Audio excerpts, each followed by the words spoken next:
Welcome back sa panonood ng video ng Vocals DIY. So meron tayong pasyente pinare-repair at ito ay spinner. So yung iba, ang tawag dito ay dryer daw, pero spinner lang ito. Taga-piga ba? So ito sinaksak ko na para makita natin kung ano yung problema. So dito pa lang hindi siya bumabalik, oh. Ganyan na siya.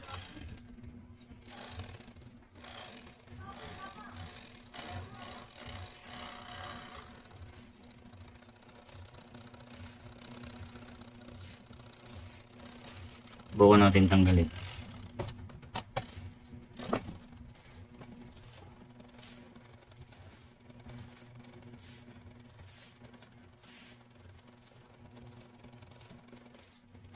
So parang sumasayad lang ito, ano. Tuloy-tuloy naman siya.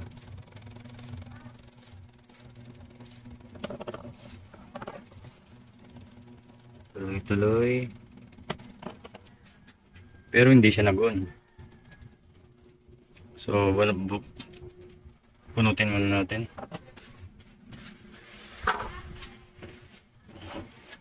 At dito tayo sa likod.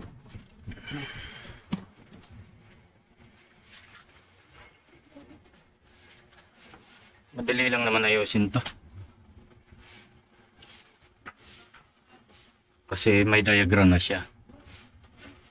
So, ito yung diagram.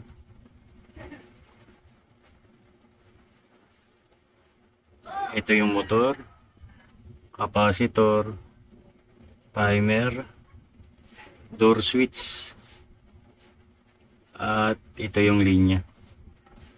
So dito papasok yung linya. Ang motor ay kailangan ng dalawang power source, line 1 and line 2. So yung isang linya diretso na sa motor. So dalawa yung rewind niya, ano? Ang linya dumaan sa switch, door switch ito. Tapos papasok sa timer. Tapos dadaan siya sa capacitor. So yung capacitor is booster. Kung wala yung capacitor, hindi yan talaga under. Under man pero mahina kapag sira yung capacitor. So yan yung ating concentration. Yan, umiikot pa rin siya yung timer.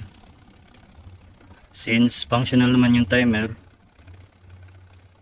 unahin muna natin yung door switch dito. So buksan ko muna ito.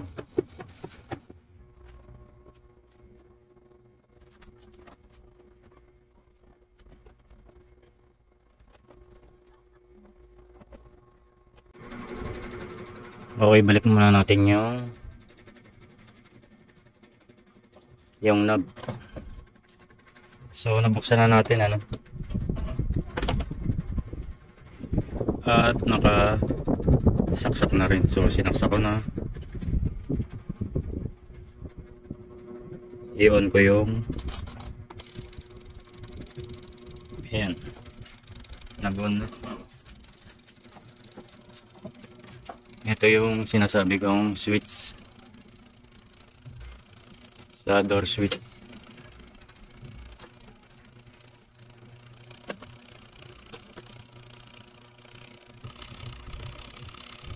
Walang reaction, pero nagko-contact siya, eh.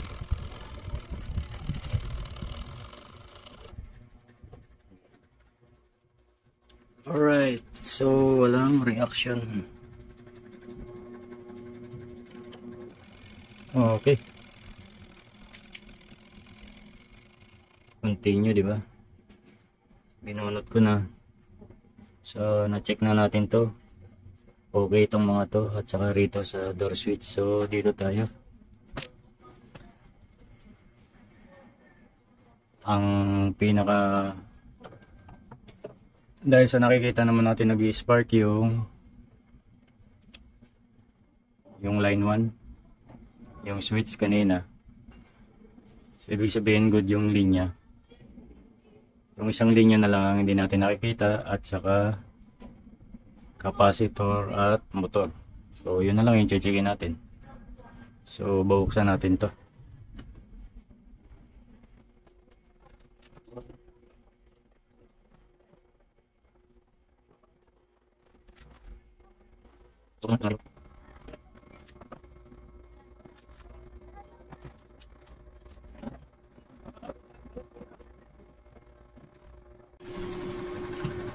Okay, nabuksan ko na.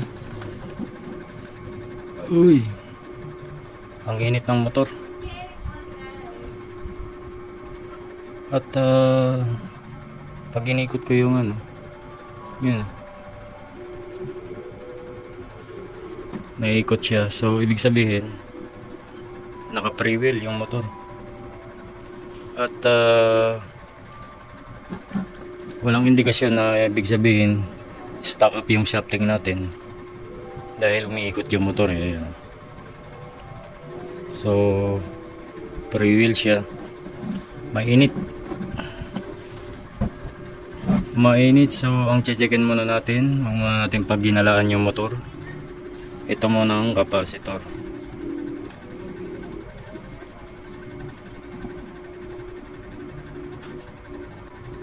.5 microfarad plus minus 5%. Itong isa na to. So ayan, check natin to kung ano na yung kanyang kalagayan.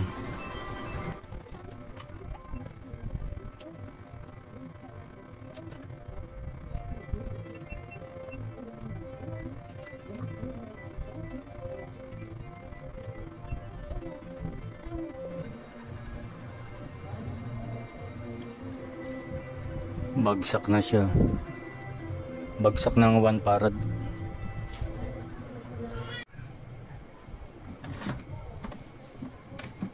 Check naman natin yung motor para sigurado tayo kung ayos pa.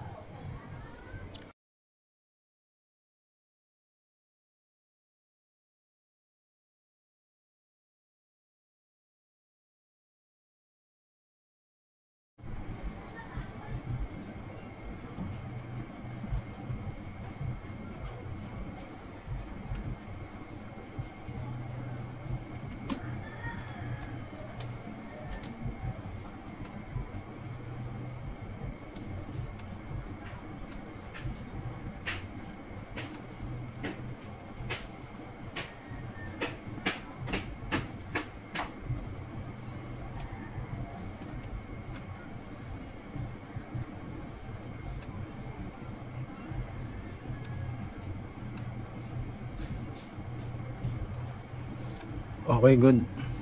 Lahat may palo. Okay, so tapos na tayo sa checking ng continuity ng motor. So okay naman, ano, may connection. May isa pa tayong gagawin. Grounding naman. So ang gagawin natin is ididikit natin yung isang probe doon sa body ng motor. Dito. So kailangan ikis-kis natin yung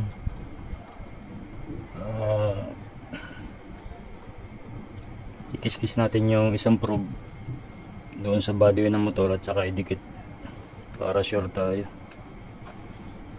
Ngayon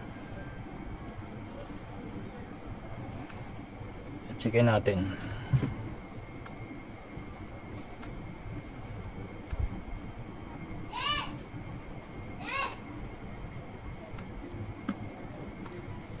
Lolo ko. Reset natin yung tester.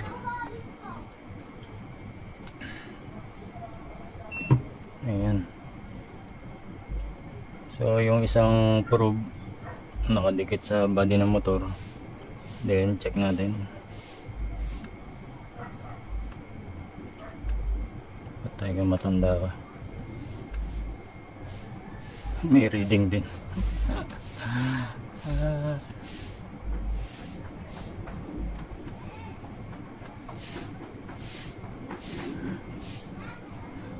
Patay kang matanda ka. So yan oh. Wala na, palpak na tong motor na to. Grounded. Kaya pala ano,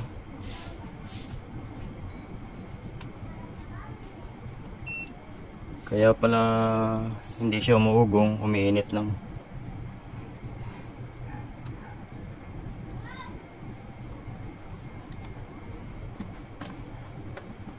Wala. So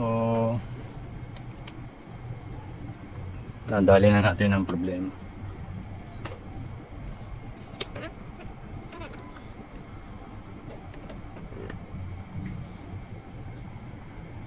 So sa simula, tinesting natin yung mga connection, switch, okay naman, timer, okay naman. Nag-check tayo ng capacitor. Bagsak lang siya ng 1 farad. So from 4.5 to 3.7. So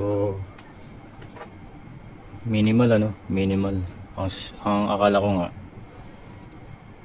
mabawasan lang ng 1 microfarad, eh hindi na kayang dalhin yung motor. So hindi yun ang experience ko eh.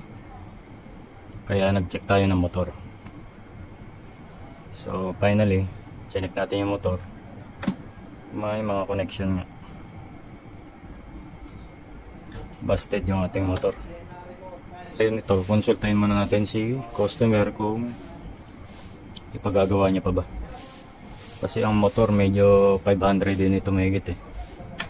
Plus ito, so mga gagastos siya ng mga 700 ano. So konsulta muna natin si customer kung ano ang pasya niya. At kung magpasya siya, napalitan yung motor, so gawan ulit natin ng video. Pero kung hindi, so wala na. Hanggang dito na lang to. Alright, so kung nagustuhan ang video, please like the video and subscribe. Click the notification bell para updated kayo sa mga susunod nating mga incoming uploads.